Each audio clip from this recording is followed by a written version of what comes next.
So in this presentation, we are going to discuss the effect of insulin on carbohydrate metabolism. So glucose is liberated from dietary carbohydrates such as starch or sucrose by hydrolysis within the small intestine and is then absorbed into the blood. Elevated concentrations of glucose in the blood will stimulate the release of insulin from our pancreatic beta cells.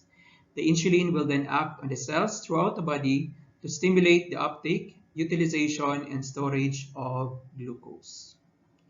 The effects of insulin on glucose metabolism will vary depending on the target tissue. So the major effect of insulin is particularly on carbohydrate metabolism is that it will facilitate the entry of glucose into muscle, adipose, and other tissue. So the only mechanism by which cells can take up glucose is by facilitated diffusion, and this will happen through a family of hexose transporters. So in many tissues, the muscle being a prime example, the major transporter used for uptake of glucose is the GLUT4. So GLUT is an abbreviated term for glucose transporter. And this GLUT4 is made available in the plasma membrane through the action of insulin. We have here a diagram showing the relationship between GLUT4 and insulin. So this diagram here represents our insulin sensitive cell. So this cell has a plasma membrane. So this one here represents the plasma membrane. We also have here our insulin receptor. This red one here are our insulin. And this one here are our glucose. In the presence of insulin, the GLUT4 vesicles will fuse with the plasma membrane. So we have here our insulin receptor and our insulin. So when, for example, insulin will bind to our insulin receptor, it will activate a series of proteins here that will stimulate our GLUT4 in the cytoplasm to translocate into the plasma membrane and integrate into our plasma membrane. So when the GLUT4 is now available in our plasma membrane, it will now be able to allow the entry or the uptake of glucose to our cells. Glucose transporters are a membrane proteins that facilitate the transport of glucose across the plasma membrane. And that process is known as facilitated diffusion.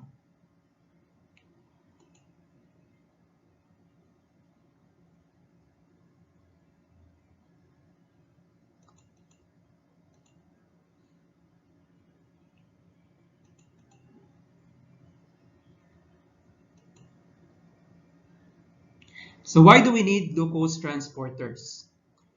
The main reason why we need glucose transporters is because our glucose is hydrophilic.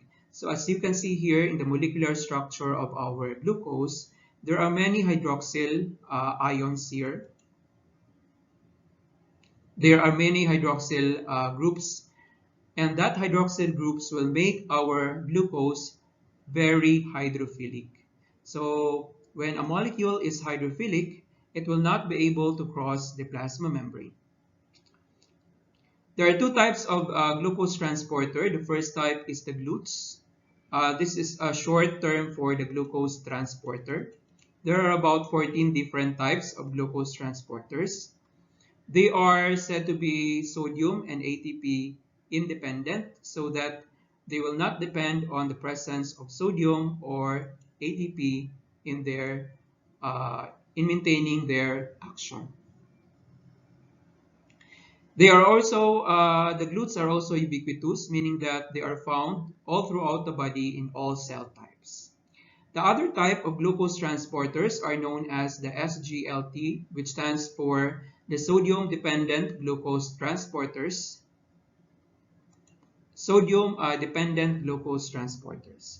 So from the name itself, this type of transporters are dependent on sodium. They also require ATP, and they are located on these tissues, in the intestine, the renal tubules, and the blood-brain barrier.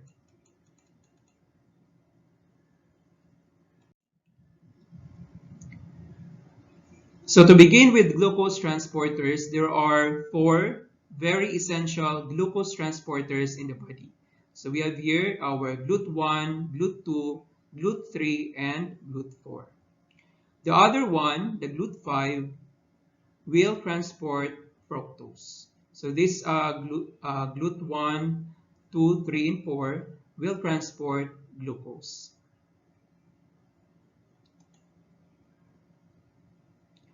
So there are about 14 different types of glucose transporters, and the rest of these glucose transporters are not well described, and they don't seem to be very important to the entire body metabolism.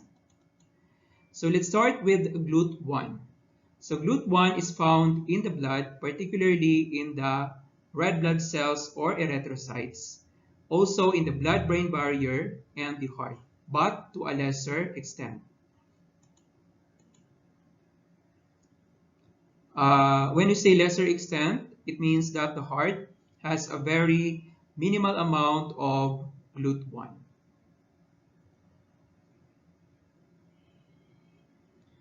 For the red blood cells, as well as the blood-brain barrier, they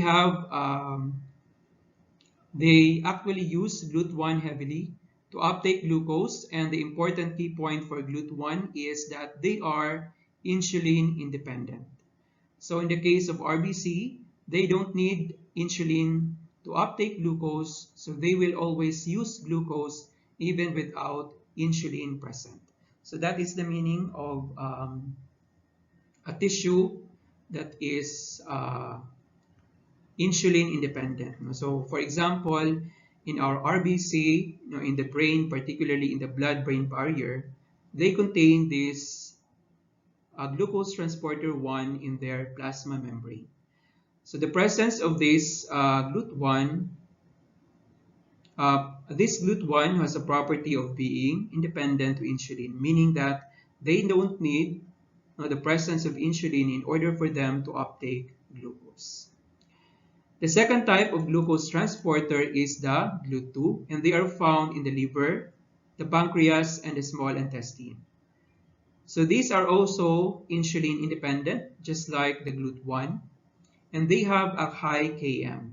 When we say Km, that is an indicator of the affinity of the transporter protein for glucose molecules. When there is a low Km value, it suggests that that particular transporter has high affinity for glucose. So the relationship between our Km and the affinity of that particular protein to glucose is indirectly proportional, or they are opposite to each other, meaning that when there is a high Km value, it would mean that that particular substance or that particular protein has a low affinity for glucose. When there is a low Km value, it would mean that that particular molecule has a high affinity for glucose. In the case of our GLUT2, it has high Km value, so that would mean that the liver, the pancreas, and the small intestine would only uptake glucose through GLUT2 when the glucose concentrations are very high. So this makes sense, that a lot of times the liver won't take up any glucose. It will let the rest of the body take glucose for other usage, but the liver will uptake glucose through GLUT2 when the glucose concentrations are very high. So it will uptake glucose to be stored as glycogen. And the pancreas does this as well with the beta cells. The beta cells will uptake glucose when the concentrations of glucose are relatively high, which means that the beta cells will release insulin to compensate for the high glucose level. So that is the relationship between the high Km value and low affinity. So since these tissues here, our liver, the pancreas, and the small intestine have low affinity for glucose, so they will only uptake glucose when the concentration of glucose in the blood is very high. And they are also insulin independent, meaning that they will not, the presence of insulin is not important, no, for them to uptake glucose into the cell. The next glucose transporter is the GLUT3, and they are found in the brain, particularly in the neurons and in the sperm. This one is also insulin independent, meaning that they will not depend on insulin to uptake glucose. So the key point for GLUT3 is that it has a low Km value. So when we say low Km value, it has high affinity for glucose. So this means that the brain will always take up glucose, and they do it with high affinity. So if there is any glucose present, they will make sure that they will take up that glucose. The brain makes sure that it takes up its required energy substrate to maintain its metabolism at a constant state regardless of what's going on in the rest of the body. So just remember that GLUT3 has a very high affinity for glucose, which means that it's always typically saturated with glucose, and it is insulin independent. So as we all know, the brain is a very important organ. So it always needs energy in order for it to function and in order for the animal to be keeping, alive. So that the brain will always have, the high affinity for glucose in order for it, to have a ready supply of glucose or energy into that particular tissue. The next glucose transporter is the GLUT4. So this is present in the skeletal muscle, the adipose tissue, and the heart. So the heart has a GLUT1, but in only small amounts. And that particular GLUT1 is insulin independent, but in this case, the GLUT4 here is insulin dependent. So the ratio of the GLUT4 to GLUT1 of the ratio of the GLUT4 in the heart to GLUT1 is 3:1, meaning that majority of the glucose transporters in the heart is the GLUT4. So for the important property of our GLUT4, the GLUT4 is insulin dependent. It has a moderate Km and it has a moderate affinity for glucose.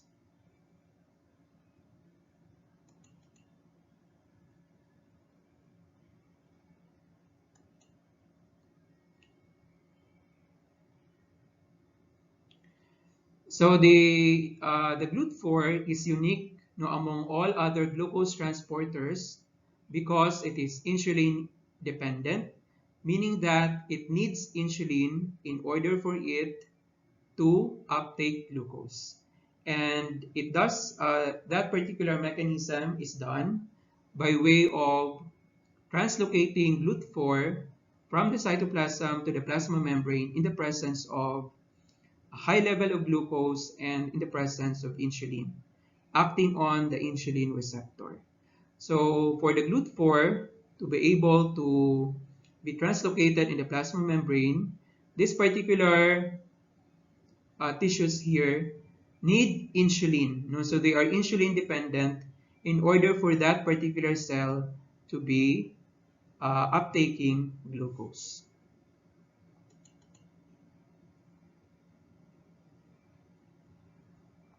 So these particular cells here, our skeletal muscle, the adipose tissue in the heart, will only be able to uptake glucose in the presence of insulin.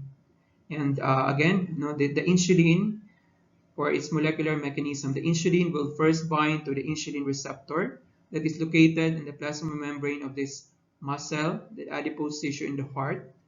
And when the insulin will bind to that receptor, it will stimulate the GLUT4 to translocate from the cytoplasm to the plasma membrane so that the GLUT4 will be able to uptake the elevated blood glucose towards the cell.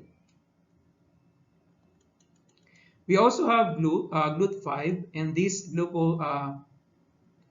transporters are found in the enterocytes of the intestinal epithelium.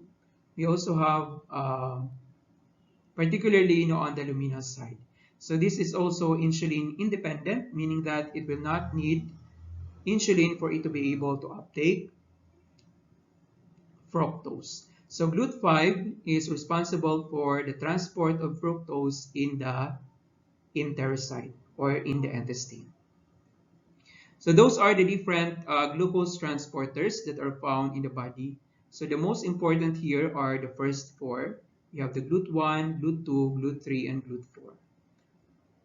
And the most important key point here is that the GLUT1, 2, and 3 are considered to be insulin independent, meaning that they will not need insulin for them to be able to uptake glucose, while for the GLUT4, they need insulin for it to be able to facilitate the entry of glucose into the cell.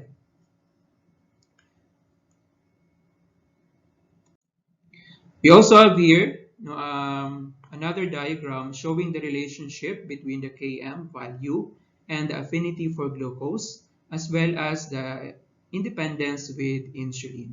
So these are also the major tissue expressing this particular protein.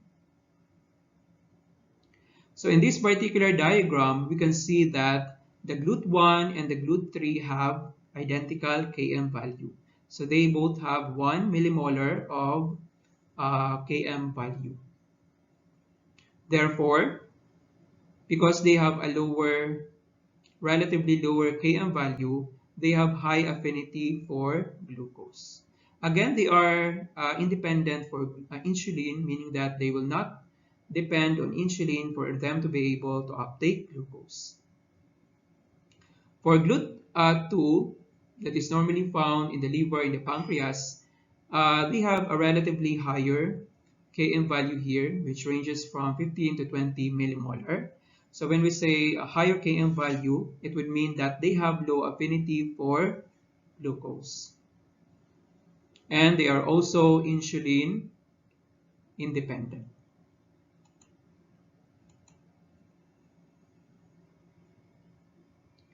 We also have our GLUT4.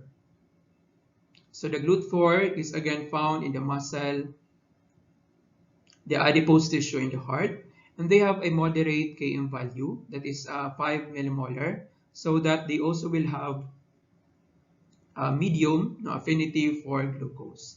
They are not insulin independent, meaning that they will depend on insulin for them to be able to uptake glucose. GLUT4 is also important in postprandial uptake of excess glucose from the bloodstream. Postprandial means the level of glucose after a meal.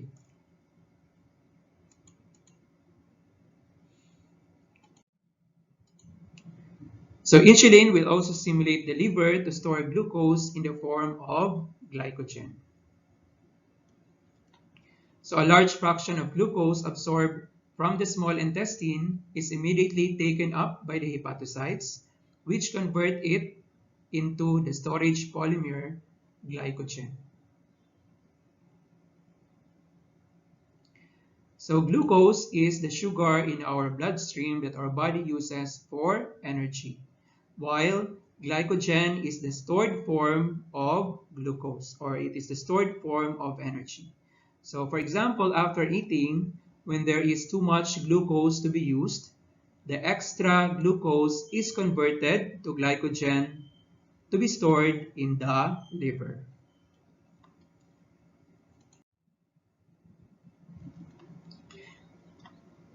So it will also activate the enzyme hexokinase, which phosphorylates glucose, trapping it within the cell. So in the process of the formation of glycogen, so the glucose will first be acted upon by hexokinase, and it will form the glucose 6-phosphate after phosphorylating our glucose. So when we say phosphorylate, that is a process whereby we are going to add a phosphate group to our glucose. And that phosphate group will trap our glucose into the cell, so that it cannot readily go back to its glucose form. The insulin will act to inhibit the activity of glucose 6-phosphatase. So the glucose 6-phosphatase is an enzyme that hydrolyzes our glucose 6-phosphate, resulting in the creation of a phosphate group and the free glucose. Because insulin will always favor the storage of glucose into glycogen, so it will inhibit that particular enzyme that will split our glucose 6-phosphate. And that enzyme is the glucose 6-phosphatase.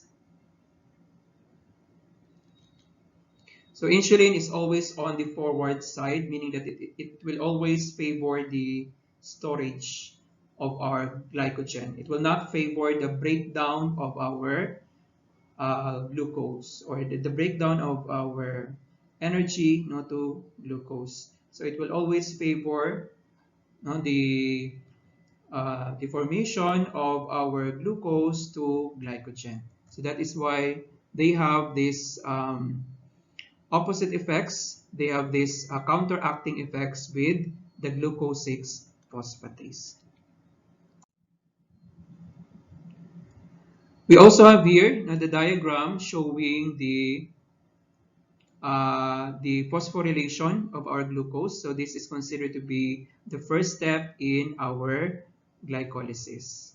So the glucose here, to form the glucose 6-phosphate, it needs ATP and the enzyme hexokinase.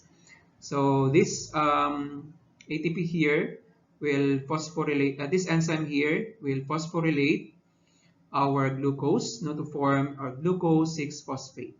So it will attach a phosphate group from ATP to our carbon 6 here. That is why we form our glucose 6-phosphate. And this is important, the first step in the glycolytic pathway that will eventually form our, that is an important step in our in the formation of glycogen.